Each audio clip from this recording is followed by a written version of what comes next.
Let's be honest for a second, Carrie Bradshaw was never the blueprint. I know HBO wanted us to think she was. I know that the Sex and the City marketing machine has been screaming it for decades.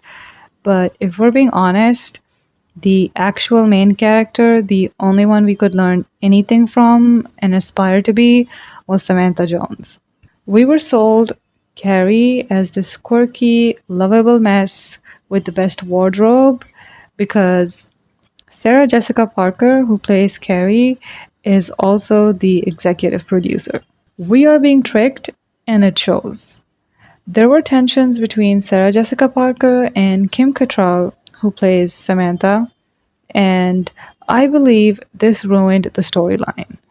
Because while the show tried to center Carrie, the only character who actually made sense and the person who actually owned their life and choices was Samantha. And this isn't even something new. Think about the Vampire Diaries. We were all told to worship Elena Gilbert, the eternal damsel, the perpetual victim. Meanwhile, Catherine Pierce, the character that we were supposed to fear, hate, and villainize, is the one that ended up being 10 times more interesting. Elena was fine, but Catherine, she was unforgettable. And this sounds familiar, doesn't it? Now, no one's saying that Samantha was the villain of the show. I mean, that would have been somewhat of a consolation prize. But Samantha was the butt of the joke. Samantha's arc is wild when you look at it in retrospect. They tried to over sexualize her to the point of insult, to make her funny, unserious, almost like comic relief.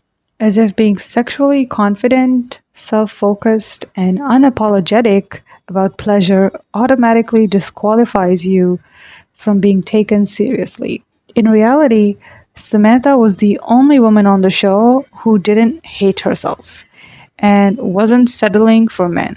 Carrie was a chaos machine. She was self absorbed, she had toxic relationships, and she was financially irresponsible. This is why she's constantly spiraling. Somehow she is painted as aspirational because she could deliver a cute monologue in Manolos, but I don't get it. Don't get me wrong, flawed characters are interesting. But the writers wanted us to emulate Carrie. They wanted us to see her life as aspirational, not cautionary. And that's where it fails. Because Carrie judges all of her friends, and she's especially critical of Samantha. This is not just bad writing, it's intentional. The writers and producers went out of their way to frame Samantha as the odd one out, as if self respect, confidence, and prioritizing yourself were flaws.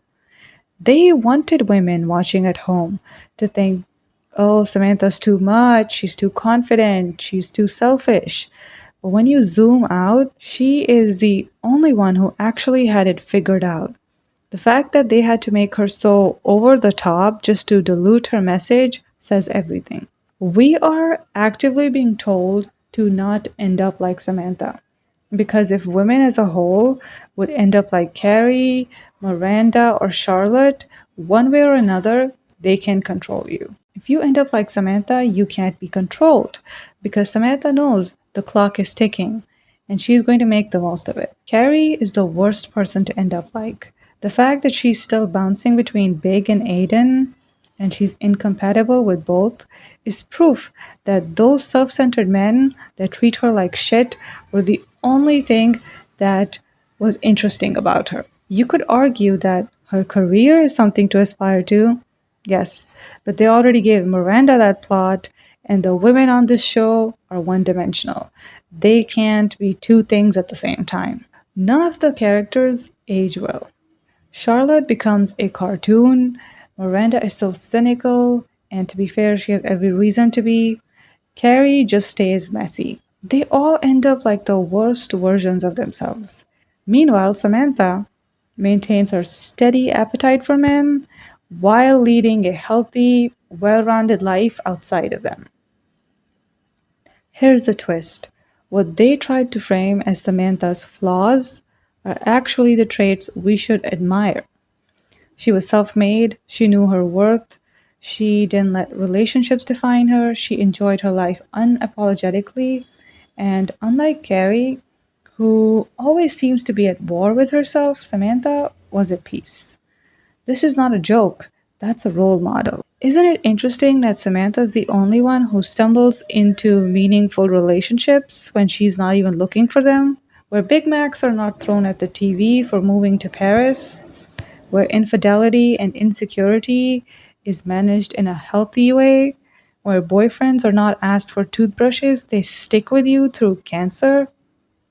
But no, the part where she's been with all these men in New York is the part that they want us to focus on. The women in the show are simply checking boxes, and they're doing so at the cost of their own self esteem.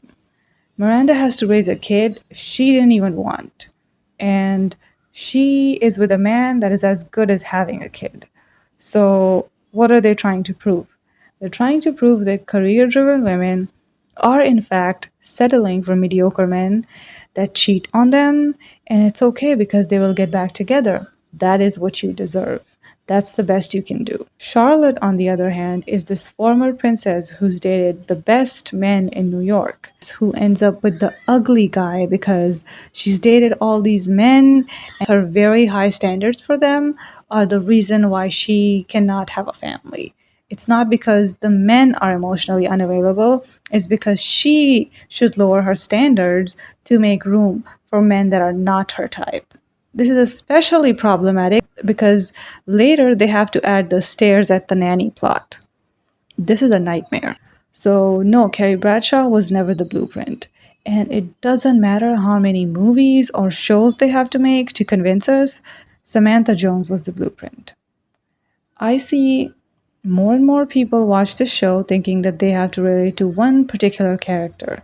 And if you're going to take notes from Sex and the City, please don't copy Carrie's chaos, copy Samantha's confidence. Don't get me wrong, I like all of the characters. They're all relatable at some point. But the excuse that I get for Samantha is that she's too sexually liberal. A, there's nothing wrong with that. B, if she is as irresponsible as they want us to believe, why is it that she's the only one talking about important topics like getting tested? They all have multiple partners, and STDs don't discriminate. Why is Samantha the only one who talks about women's needs in bed while the rest of them are faking it and then they cheat on their partners because of that? How is that more responsible?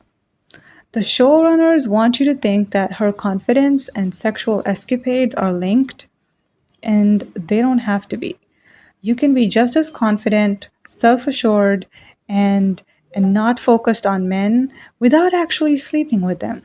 In the big year of 2025, let's clarify what sexual liberalism actually means. It means that you have the freedom to sleep around if that's what you want, and you have the freedom to not sleep around if that's what you want. You can do whatever you want because that is what Samantha did.